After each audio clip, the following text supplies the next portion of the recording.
Jasmine Crockett recently. Jasmine Crockett. Remember when I said, is she a relation to the late great Davy Crockett? I don't think so. Jasmine Crockett, let me tell you, before you even ask, she's a very low IQ person. I mean, if we ever had to pass an aptitude test, that's the one should take one because she shouldn't even be in the class. So I have no idea what you're going to, but I don't think we should waste our time.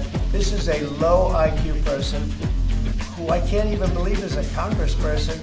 Between her and Ilman Omar, and I met the head of Somalia. Did you know that? And I suggested that maybe he'd like to take her back, and he said, "I don't want her." Okay, what else? Go ahead. Let's hear what Crockett said. She compared ICE raids to slave control. I want to ask you. To slave? To slave control. I want to ask you if you think there should be consequences for members of Congress who make these types of comparisons. Yeah. Well, I think she's gone over the line, and I think a lot of the people. Look, the Democrats have become radical left lunatics. They have policies that nobody's going to buy. And, I see what's going on in New York. You're going to have perhaps a communist mayor because it's split up. If the people would get together and have one candidate, they'd have a pretty good chance. But it looks like maybe they're not going to do that. But we're going to end up with a communist mayor. It's not even believable, my beautiful New York. When I left New York to become president, it was a great place. But it was the beginning of bad things because we had de Blasio.